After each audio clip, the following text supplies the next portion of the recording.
Shalom jemaat yang terkasih dalam Tuhan. Mari kita menyiapkan hati kita. Kita akan masuk ibadah kita.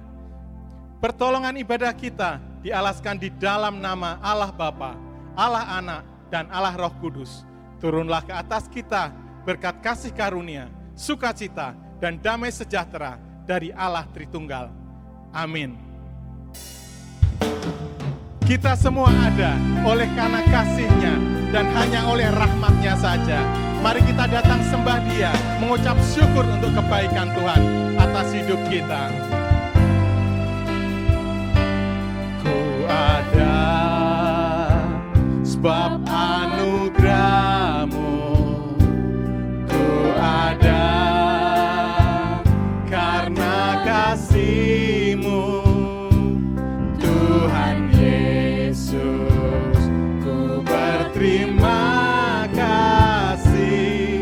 buat kasih sayang-Mu. Ku ada sebab anugerah-Mu, ku ada karena kasih-Mu, Tuhan Yesus. Ku berterima kasih buat kasih sayang-Mu. Terima kasih Yesus, Yesus. Terima kasih, hanya anugerah-Mu buat hidupku sekarang. Ku kan memuji-Mu selamanya.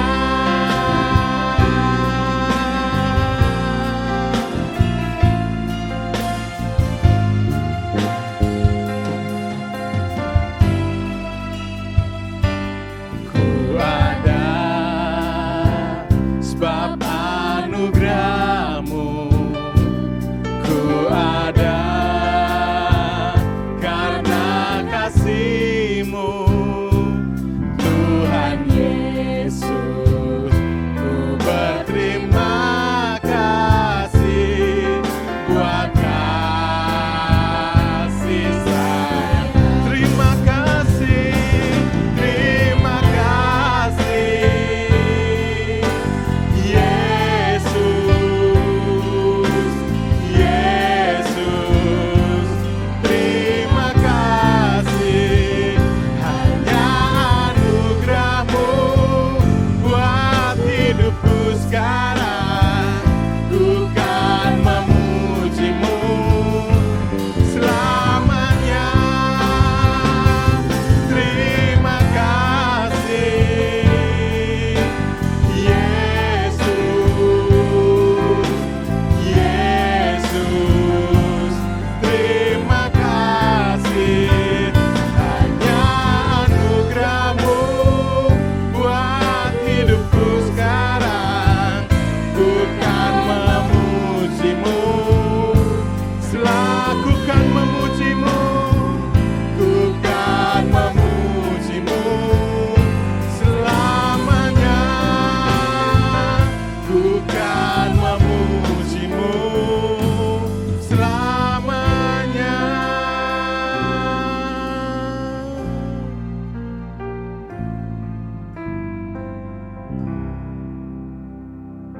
Kami datang dan bersyukur Tuhan, karena kasih anugerah-Mu yang tidak pernah berhenti dalam kehidupan kami. Kami bersyukur karena kasih sayang Tuhan yang tidak pernah lepas dari kehidupan kami. Engkau setia kepada kami, Engkau terus menuntun kami di masa-masa sulit ini. Kasih-Mu Engkau nyatakan kepada setiap kami. Kami umat-Mu ingin memuji Engkau, membesarkan nama-Mu, menyembah nama-Mu yang agung itu Tuhan. Terima kasih, terima kasih. Di dalam nama Tuhan Yesus, kami ucap syukur dan berdoa. Amin. Kasih-Nya tidak pernah terduga dan tidak pernah dapat kita bayangnya. Karena kasih Allah sungguh baik bagi setiap kita. Kasih Allah tak terduga.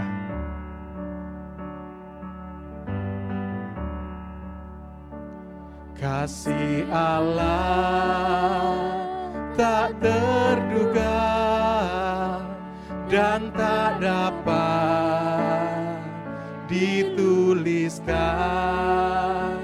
lebih tinggi dari bintang, lebih dalam dari lautan. Meski manusia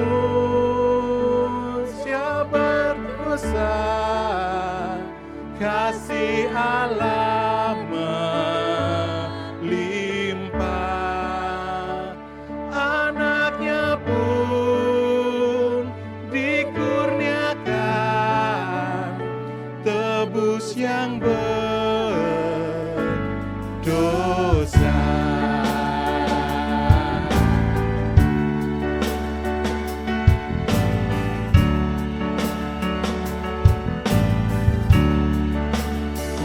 Yang bercacat kau kasihi, kau sembuhkan dan ampuni. Kasih Allah tak terbatas hingga ku dapat sempurna. Bila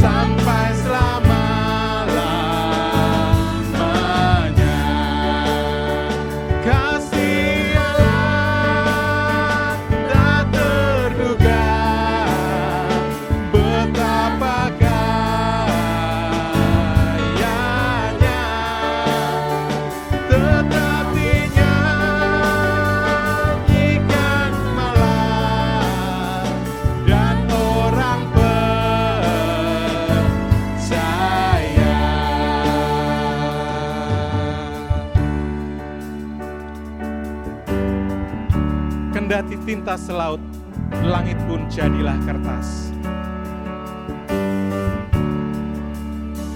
Kendati tinta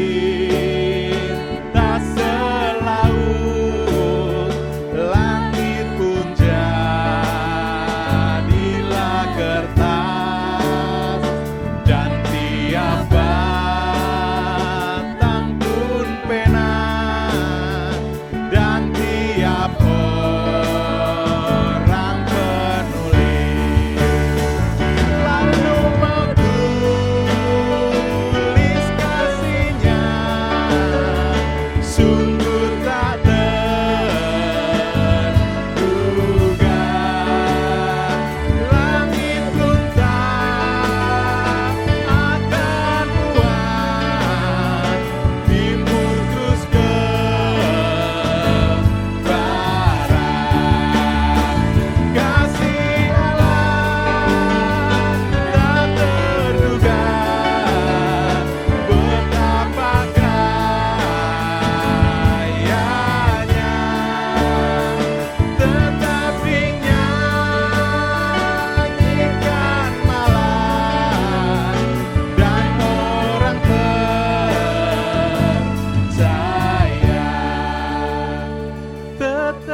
dan orang percaya.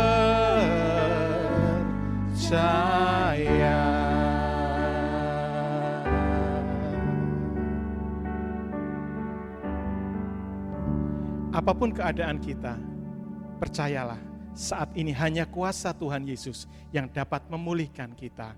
Hanya kuasa bilurnya yang mampu menyembuhkan kita.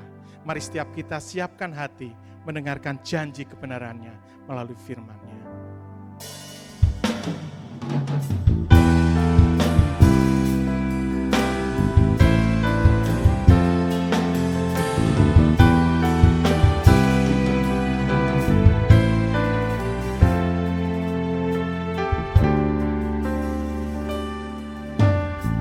Yesus telah mati bagiku.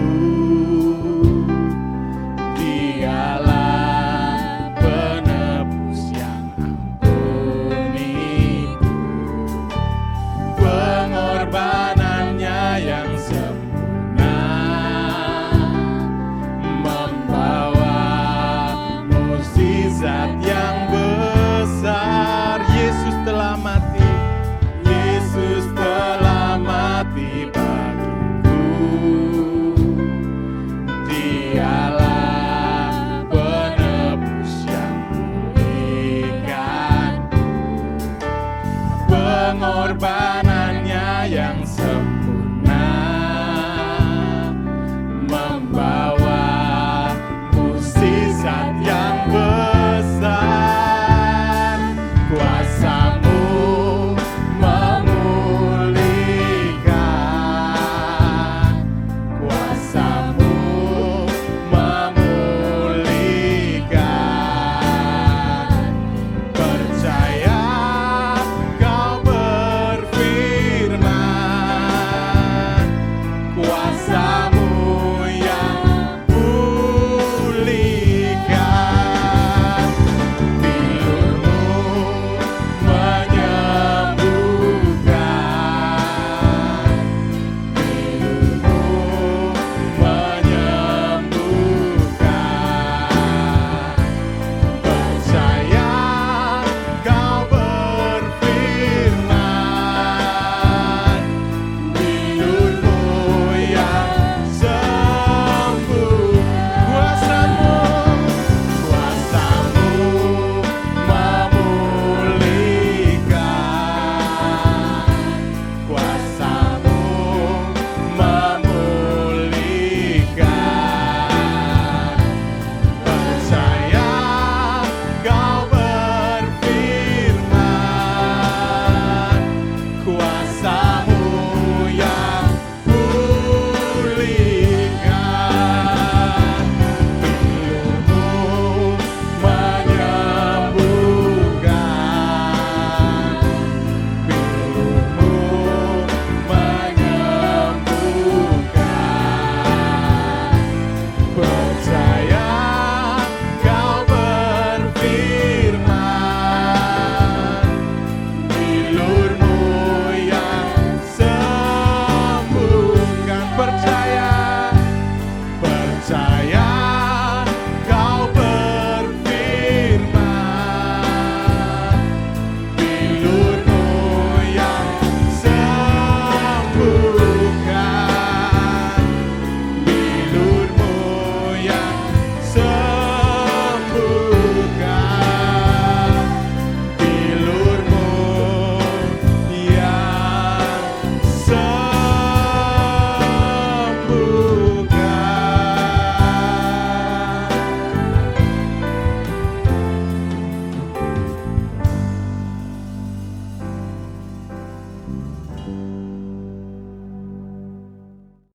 Shalom, jemaat yang terkasih di dalam nama Tuhan kita Yesus Kristus. Bersyukur hari ini kita kembali untuk mendengarkan firman Tuhan. Mari kita berdoa terlebih dahulu. Bapa di surga, kami datang kepadamu dan bersyukur untuk kesempatan kami mendengarkan firman.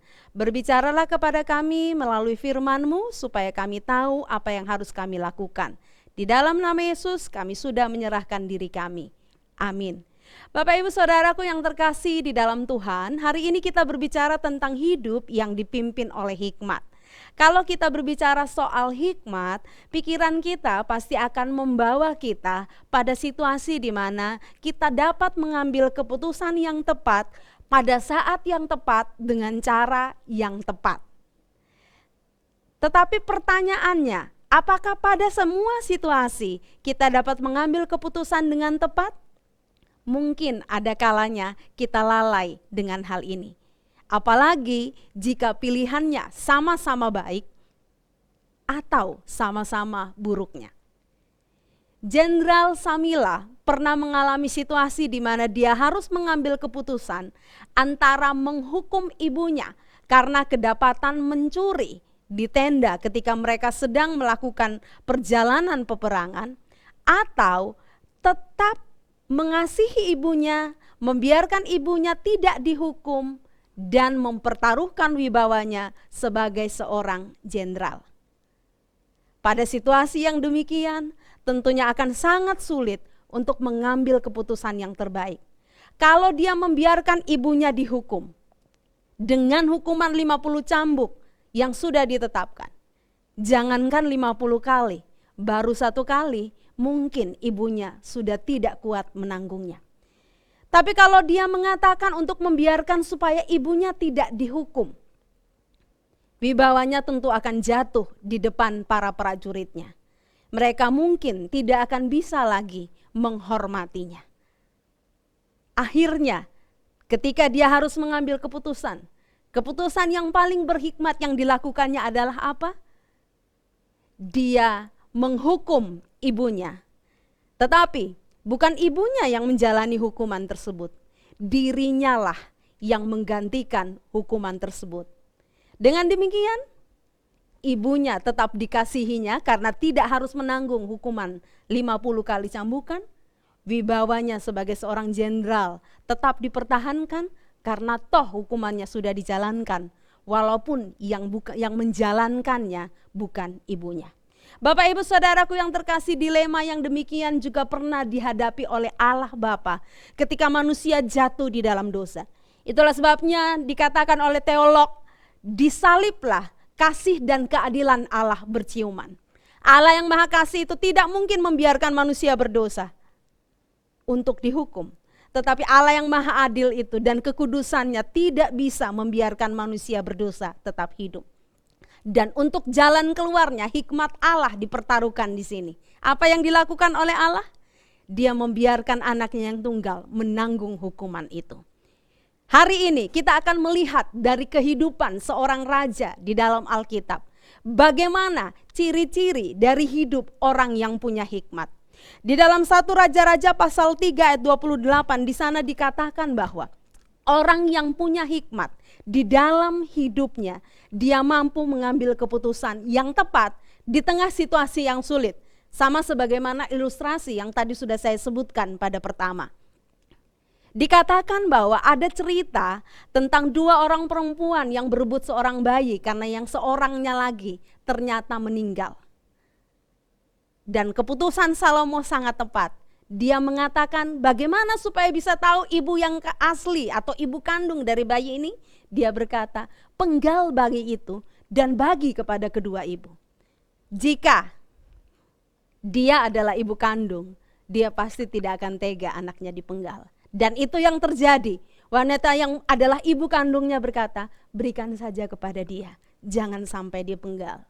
Dengan demikian ketahuan siapa ibu kandungnya. Dan Alkitab mengatakan karena keputusannya yang bijak itu, pada akhirnya semua yang menjadi rakyatnya, mereka kagum kepada Allah. Orang yang berhikmat dapat mengambil keputusan yang tepat walaupun situasinya sulit. Orang yang berhikmat juga adalah orang yang mampu memperbaiki hubungan. 1 Raja-Raja pasal 5 ayat 12 di sana dikatakan ketika Salomo hendak membangun bait Allah, dia membangun kembali kerjasama dengan Hiram. Jadi bukan hanya bait Allah yang ditegakkan, tapi kerjasama dengan Hiram yang sebelumnya sempat mengalami gangguan, ada permusuhan, pada akhirnya bisa diselesaikan. Ketika Salomo yang memimpin, Hiram dan Salomo kembali dalam hubungan yang baik. Orang yang berhikmat tahu bagaimana cara memperbaiki hubungan. Tidak hanya mengikuti pikirannya, tapi juga tidak hanya tergerus oleh emosinya. Dia tahu bagaimana caranya. Orang yang berhikmat di dalam 1 Raja-Raja pasal 10 ayat 3 di sana dikatakan dia memang punya pengetahuan secara intelektual. Bapak Ibu Saudaraku yang terkasih, ada banyak orang pintar tapi belum tentu berhikmat. Tapi orang yang berhikmat dia juga pasti punya pengetahuan-pengetahuan intelektual yang menuntun dia kepada hikmat. Di dalam 1 Raja-Raja pasal 10 ayat yang ketiga dikatakan ketika Ratu Syeba datang untuk mengunjungi Salomo, di sana dikatakan bahwa tidak ada satu pertanyaan pun yang tidak bisa dijawab oleh Salomo. Selain itu, Ratu Syeba juga begitu kagum ketika dia bisa melihat bagaimana Salomo menata rumah tangganya, bagaimana dia menata makanan di meja, bagaimana cara duduk pegawainya, cara pelayannya melayani, bagaimana persembahan korban yang harus diberikan kepada Tuhan. Salomo menata semuanya sedemikian rupa baiknya. Dan itu membuat kagum Ratu Negeri Syeba. Orang yang berhikmat dapat menata segala sesuatu dengan baik. Melayani begitu banyak rakyat. Itulah sebabnya Salomo berkata kepada Tuhan, dia hanya mau minta hikmat. Bagaimana bisa melayani seluruh rakyat dengan jumlah yang sangat besar, prajurit yang sangat banyak, kerajaan yang sangat besar. Kalau bukan hikmat Tuhan, tidak mungkin Salomo bisa mengatasinya. Dan karena ada hikmat, Salomo bisa mengatasinya. Hari ini mungkin kita juga kemerungsung dengan banyak hal. Pekerjaan harus ditata, ada yang pegawainya juga harus diatur. Bagaimana tetap eksis, bagaimana tetap bisa bertahan di tengah situasi sulit seperti hari ini. Lihatlah bahwa orang yang berhikmat pasti bisa menatanya. Salomo adalah contohnya dan kita pun pasti bisa melakukannya. Selanjutnya apalagi yang dikatakan oleh Alkitab, orang yang berhikmat pada akhirnya mempermuliakan Tuhan di dalam hidupnya. Seluruh bumi berikhtiar menghadap Salomo untuk menyaksikan hikmat yang telah ditaruh Allah di dalam hatinya. Orang yang berhikmat pasti mempermuliakan Allah. Nanti kita akan tahu bagaimana hubungan antara orang yang berhikmat itu dengan orang yang mempermuliakan Allah. Mengapa saya mengatakan bahwa orang yang berhikmat pasti mempermuliakan Allah di dalam hidupnya. Dan Salomo melakukan itu karena hikmatnya. Bapak ibu saudaraku yang terkasih di dalam Tuhan. Bagaimana caranya di dalam hidup ini supaya kita punya hikmat? Ada 3 hal yang ingin saya katakan kepada kita hari ini. Yang pertama, mintalah kepada Tuhan. Mintalah kepada Tuhan. Bapak ibu saudaraku yang terkasih, Alkitab berkata karena Tuhan itu sumber hikmat. Dari mulutnya datang pengetahuan dan kepandaian. Itulah sebabnya maka supaya bisa punya hikmat kita harus meminta kepada Tuhan. Untuk dapat pintar memang itu pun anugerah dari Tuhan. Tapi melalui membaca buku mungkin orang bisa menghafal dengan baik dan bisa mengerti. Tetapi untuk mempunyai hikmat hanya ada satu cara, minta kepada Tuhan. Maksud saya supaya bisa punya hikmat itu hanya datangnya atau kita bisa dapat dari Tuhan saja, bukan dari sumber yang lain. Buku hanya membuat kita pintar, pengalaman hanya membuat kita kaya dengan pengalaman. Tetapi meminta kepada Tuhan sang sumber hikmatlah adalah kunci supaya kita bisa punya hikmat di dalam hidup ini. Itulah sebabnya pemazmur di dalam Mazmur 119 ayat yang ke-66 berkata, ajarkanlah kepadaku kebijaksanaan dan pengetahuan yang baik. Nah Bapak Ibu Saudaraku yang terkasih di dalam Tuhan. Itulah juga yang dilakukan oleh Salomo. Dia meminta kepada Tuhan supaya pada akhirnya dia punya hikmat di dalam hidupnya. 1 Raja-Raja pasal 3 ayat 9 sampai 10 di sana dikatakan dia berdoa kepada Tuhan dan hanya meminta hikmat. Dia tidak meminta kekayaan, dia tidak meminta kekuatan, tetapi dia meminta hikmat. Dan Alkitab berkata, justru karena dia meminta hikmat, maka kekayaan, kekuatan, kejayaan, dan semua kebaikan yang dia butuhkan sebagai seorang raja disediakan oleh Tuhan atau mengikuti hidupnya. Nah Bapak Ibu Saudaraku yang terkasih di dalam Tuhan. Alkitab berkata adalah baik di mata Tuhan bahwa Salomo itu meminta hikmat dari Tuhan. Hari ini kita butuh hikmat untuk apa? Untuk mengatur pekerjaan kita kah? Banyak hal sulit mungkin saat ini sedang kita hadapi. Kita butuh hikmat untuk mengaturnya.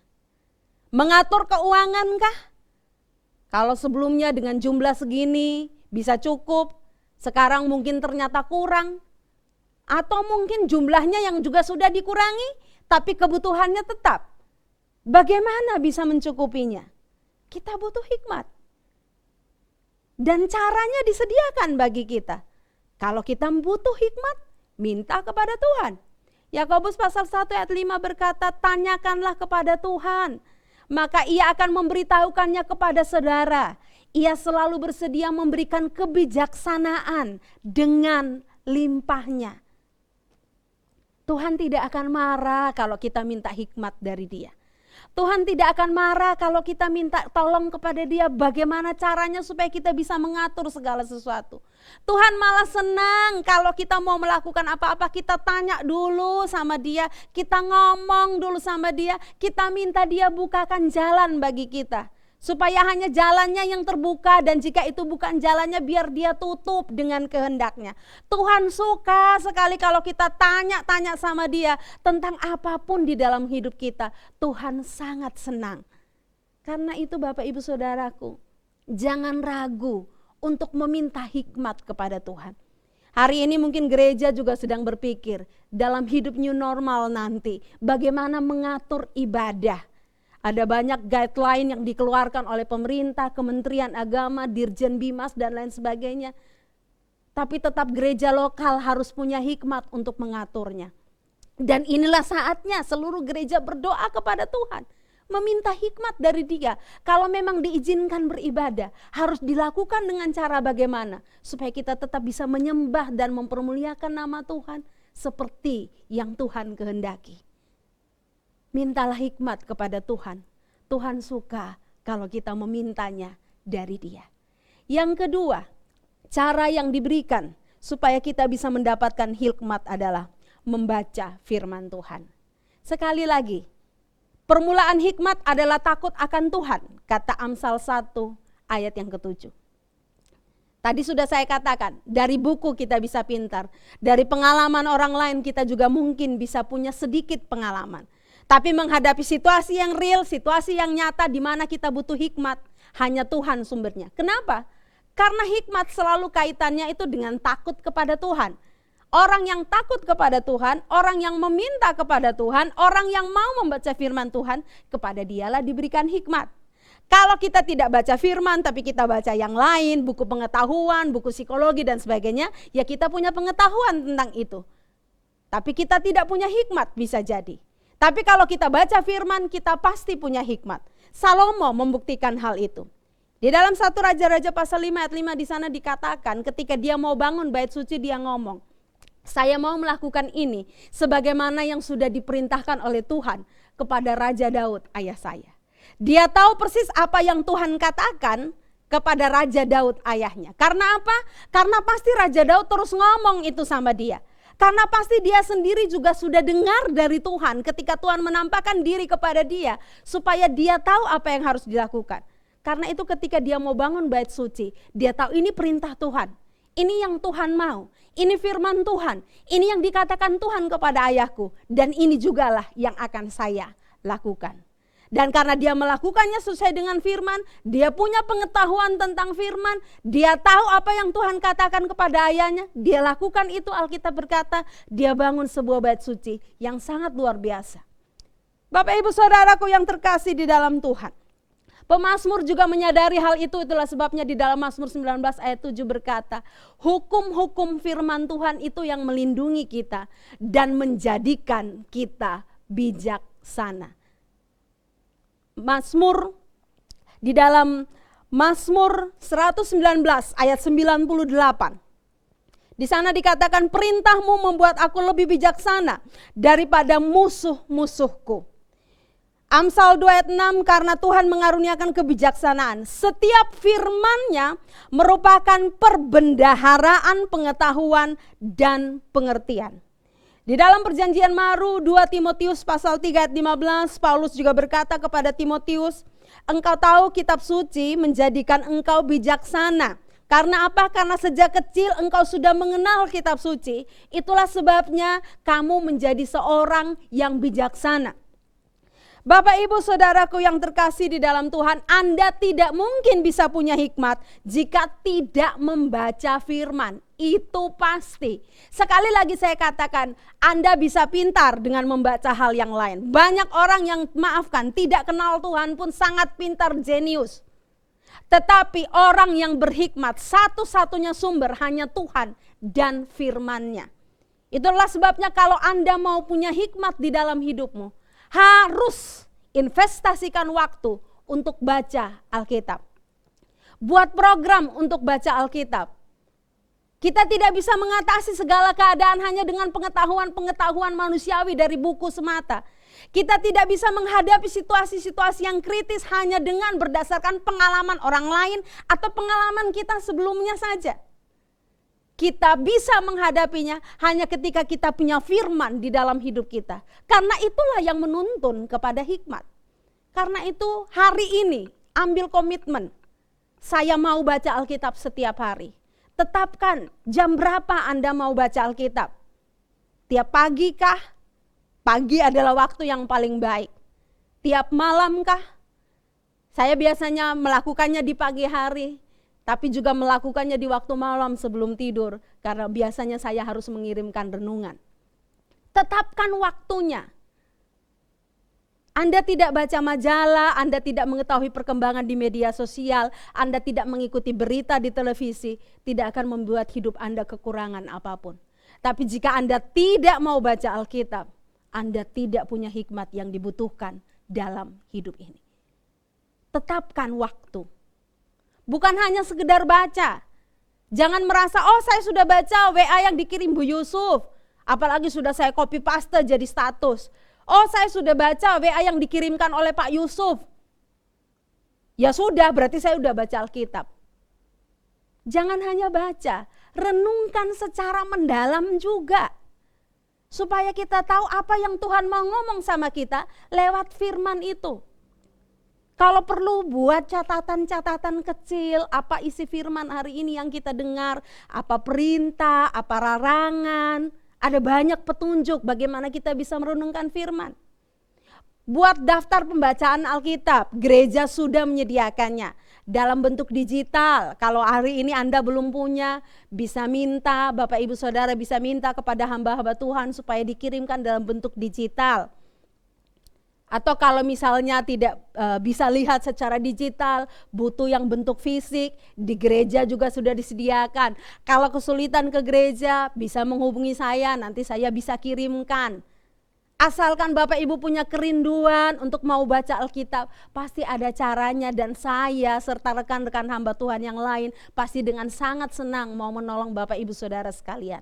Kalaupun misalnya waktu baca tidak paham, bisa menghubungi kami untuk bertanya, ini maksudnya apa? Supaya Anda lebih paham kehendak Tuhan. Baca Alkitab, itu satu-satunya sumber hikmat. Jangan sampai kita punya banyak waktu untuk melakukan hal yang lain, tapi tidak punya waktu untuk baca Alkitab. Betapa malang hidup kita. Selanjutnya yang terakhir, melakukan firman Tuhan. Sumber hikmat adalah dari Tuhan, karena itu mintalah kepadanya. Sumber hikmat adalah firman, karena itu baca dan renungkanlah. Tetapi orang yang berhikmat, orang yang punya Tuhan sebagai sumber hikmatnya, orang yang punya firman sebagai sumber hikmatnya, pasti juga orang yang melakukan firman di dalam hidupnya. Lakukanlah firman, itu juga caranya supaya kita mendapatkan hikmat di dalam hidup ini. 1 Raja-Raja pasal 3 ayat 3 menunjukkan kepada kita bahwa ketika pada akhirnya Salomo menjadi tidak taat kepada Tuhan,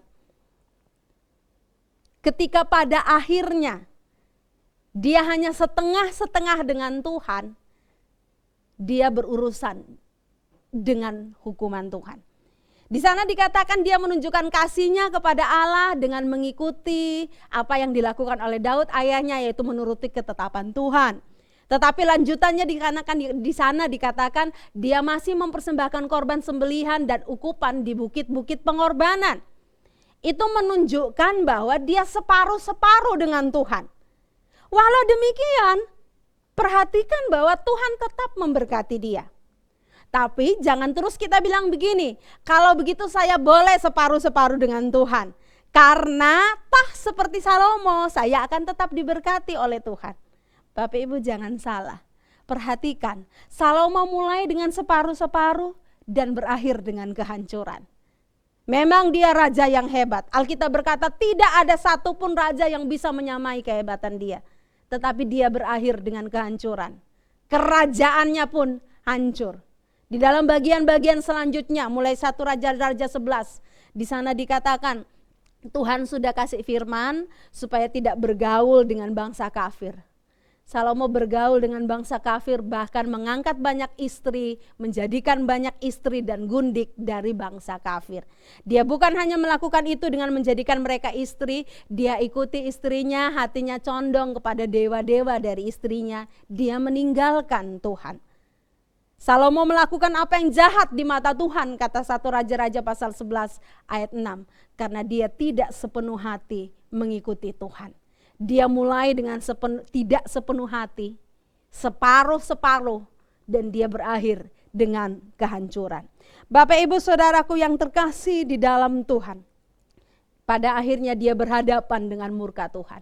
1 Raja-Raja 11 ayat 11 berkata, Tuhan berkata, karena engkau tidak berpegang pada perjanjian dan segala ketetapanku, maka sesungguhnya aku akan mengoyakkan kerajaanmu dan memberikannya kepada hambamu. Itulah akhir yang kita tahu dari hidup Salomo. Dia minta hikmat, dia dapat hikmat. Dia bergaul dengan firman, dia dapat hikmat. Tapi ketika dia tidak taat kepada firman, hikmat dan Tuhan meninggalkan dia. Mazmur 111 ayat 10 berkata, bagaimana supaya kita dapat menjadi bijaksana? Caranya ialah dengan menghormati Allah. Karena perkembangan dalam kebijaksanaan diperoleh dengan mentaati hukum-hukumnya. Kalau kita suka dengan firman, kita pasti mau melakukan firman. Itu ibarat mata uang. Koin, bolak-balik pastinya begitu. Orang suka baca firman, merenungkan firman, dia pasti dimampukan melakukan firman. Itulah sebabnya pemazmur berkata, dalam hatiku aku simpan janjimu supaya aku jangan berdosa kepada engkau. Karena kalau sudah gak punya firman, pasti ketidaktaatan. Orang yang punya firman pasti akan selalu diingatkan untuk taat. Berapa banyak firman sudah kita baca. Setiap hari catat baik-baik apa yang Tuhan mau. Apa perintahnya, apa larangannya, dan lakukanlah. Jangan jadi alasan situasinya lagi sulit begini, mau taat itu kok susah banget. Sistemnya korup, masa saya harus taat? Jangan pakai alasan situasi, jangan pakai alasan orang lain. Ya memang biasanya begitu di dunia pekerjaan, dunia bisnis, memang harus caranya begitu. Nggak bisa 100% bersih. Anda percaya dan melakukan itu, mungkin Anda bisa berhasil. Tapi suatu hari Anda akan berurusan dengan Tuhan. Ada banyak orang mencontohkan, di tengah situasi sulit mereka tetap bertahan untuk setia pada firman. Di tengah pilihan-pilihan yang menggoda, tetap setia untuk hanya mau apa yang Tuhan kasih. Dan mereka bukan hanya diberikan hikmat, tapi juga berkat mengikutinya. Berkatnya tetap, bukan berkat yang bukan hanya hal-hal yang pada akhirnya membuat hidup menjadi susah. Karena itu Bapak Ibu Saudaraku yang terkasih di dalam Tuhan, mintalah hikmat kepada Tuhan, sang sumber hikmat. Teruslah baca dan renungkan firman Tuhan. Perhatikan baik-baik dan lakukan. Yosua pasal 1 ayat 8 berkata, maka perjalananmu akan berhasil dan engkau pasti beruntung. Di tengah saat sulit ini saya percaya, kita semua bisa melewatinya. Karena hikmat dari Tuhan sang sumber, karena firman Tuhan, dan karena kita diberi kemampuan untuk melakukannya dalam hidup kita. Tuhan memberkati. Mari kita berdoa. Mampukan kami untuk melakukan firman-Mu. Kami mau meminta kepadamu sang sumber hikmat, kami mau membaca dan merenungkan firman-Mu ya Tuhan, dan kami tahu kami pasti bisa melakukannya karena Roh Kudus. Tolong kami Tuhan, supaya kami punya hikmat di dalam hidup kami hari-hari ini, dan semua yang kami kerjakan Tuhan yang buat berhasil. Di dalam nama Yesus kami sudah berdoa dan bersyukur. Amin. Bersama kita akan siapkan diri untuk masuk di dalam sakramen perjamuan kudus. Mari ambil komitmen untuk terus mengikut Dia. Dia sang sumber hikmat itu yang berjanji akan memberikan kepada kita segala hikmat yang kita butuhkan. Bersama kita naikkan pujian, mengiringmu seumur hidupku. Mengiringmu seumur hidupku, masuk dalam rencanamu Bapa. Pikiranku, kehendakku, ku serahkan padamu. Harapanku hanya di dalam-Mu, ku kan teguh bersama-Mu Tuhan. Jadikanku bejana-Mu untuk memuliakan-Mu. Mengiringmu seumur hidupku, masuk dalam rencana-Mu Bapa. Pikiranku, kehendakku, ku serahkan padamu. Harapanku hanya di dalam-Mu, ku kan teguh bersama-Mu Tuhan. Jadikanku bejana-Mu untuk memuliakan-Mu. Melalui sakramen perjamuan kudus, kita diyakinkan, dibuktikan dengan alat pengecapan kita bahwa Yesus sangat mengasihi kita, sehingga Dia rela mati di atas kayu salib untuk menebus kita. Karena itu, mari siapkan diri untuk masuk dalam sakramen perjamuan kudus. Bersama kita berdoa.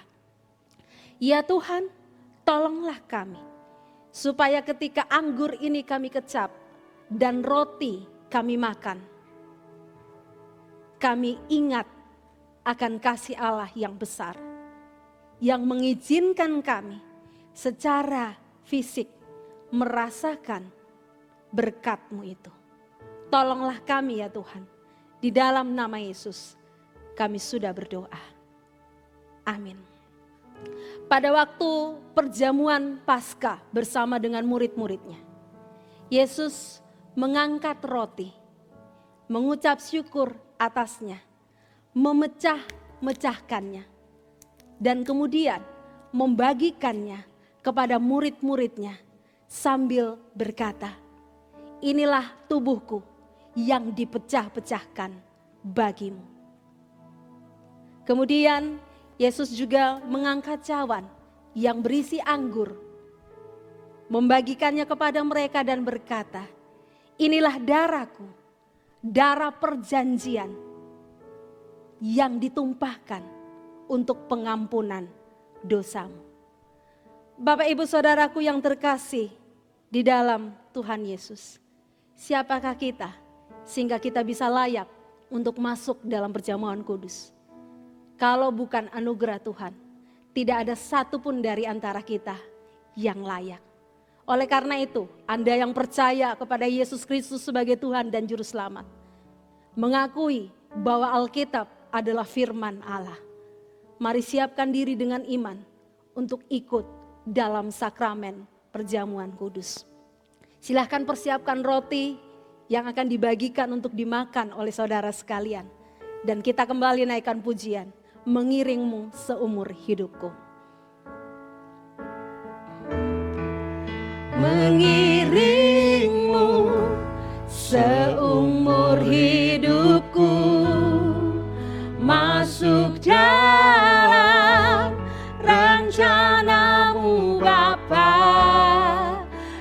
pikiranku, kehendakku,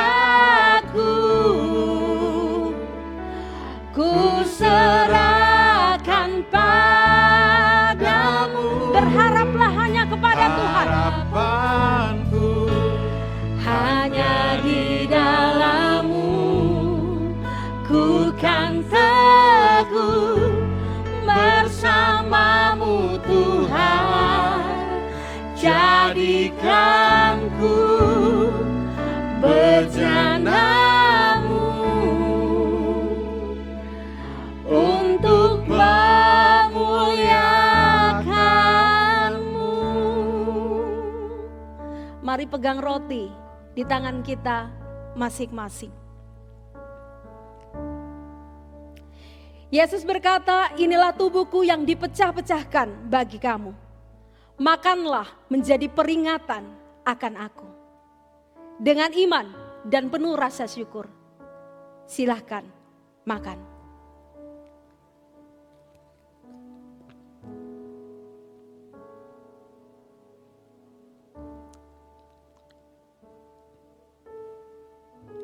Mari persiapkan cawan yang berisi anggur atau minuman perjamuan lainnya yang telah Anda siapkan.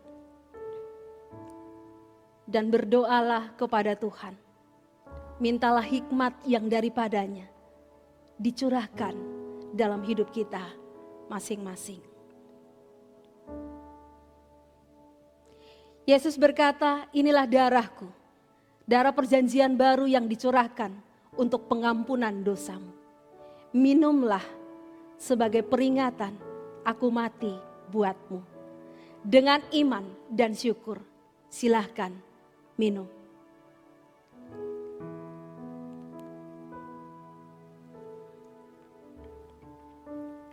Mari kita berdoa. Terima kasih Tuhan untuk kesempatan kami mengikuti perjamuan pada hari ini. Sembuhkanlah kami dari segala sakit penyakit. Cukupkanlah kami dengan berkat-berkat-Mu yang ajaib. Beri hati yang terus mengasihi Engkau, iman yang terus bertumbuh, dan kepedulian kepada sesama kami. Walaupun kami sulit, kami tetap mau menjadi saluran berkat-Mu. Di dalam nama Yesus, kami sudah berdoa. Amin. Sebelum kita masuk di dalam doa syafaat, mari bersama kembali kita naikkan pujian, mengiringmu sebagai wujud komitmen kita kepada Tuhan. Mengiringmu seumur hidupku, masuk dalam rencana-Mu Bapa. Pikiranku, kehendakku, ku serahkan padamu. Harapanku hanya di dalam-Mu, ku kan teguh, bersama-Mu Tuhan. Jadikan ku bejana-Mu untuk memuliakan-Mu. Bersama kita berdoa. Ya Tuhan, pagi ini kami datang kepadamu. Hari ini kami mau bersyukur kepadamu untuk anugerah-Mu yang besar di dalam hidup kami. Hamba-Mu terus berdoa bagi setiap jemaat dan setiap orang yang sedang beribadah saat ini. Biarlah Tuhan yang akan menjumpai mereka satu persatu. Firman Tuhan akan menguasai hidup mereka. Sehingga pada akhirnya mereka menjadi pelaku-pelaku firman.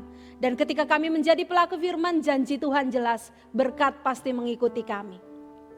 Berdoa bagi situasi bangsa dan negara kami di tengah-tengah masa pandemi ini. Hari ini banyak kasus mungkin semakin bertambah. Ya Tuhan, tolonglah bangsa kami. Tolonglah seluruh dunia juga yang sedang berjuang supaya pandemi ini segera berlalu. Tuhan tolong supaya vaksinnya bisa segera ditemukan, obatnya bisa ditemukan. Dan Tuhan jaga dan lindungi kami semua untuk tetap sehat. Berdoa bagi usaha pekerjaan jemaat-Mu, Tuhan berkati, bukakan jalan. Berdoa bagi tenaga medis, berdoa bagi mereka yang berjuang di rumah-rumah sakit. Tuhan beri kekuatan. Yang sedang sakit, Tuhan jamah dan sembuhkan. Kami percaya Engkau Allah yang Maha Kuasa. Engkau terlalu bisa kami andalkan. Dan karena itu kami percaya Engkau pasti menolong kami. Di dalam nama Yesus kami sudah berdoa dan bersyukur. Amin. Kita akan bersama-sama dengan berdiri untuk menerima berkat Tuhan. Damai sejahtera dari Allah Bapa, Allah Putra, dan Allah Roh Kudus. Kasih karunia-Nya, kasih sayang-Nya, berkat penyertaan-Nya ada atas setiap kita. Mulai dari hari ini sampai selama-lamanya. Amin. Aku percaya berkat-Mu atasku melimpah, kebajikan, kemurahan selalu mengikutiku. Ku puji, ku sembah Kau Tuhan. Aku percaya berkat-Mu atasku melimpah, kebajikan, kemurahan selalu mengikutiku. Ku puji, ku sembah Kau Tuhan. Ku puji, ku sembah Kau Tuhan. Ku puji, ku sembah Kau Tuhan. Tuhan Yesus memberkati.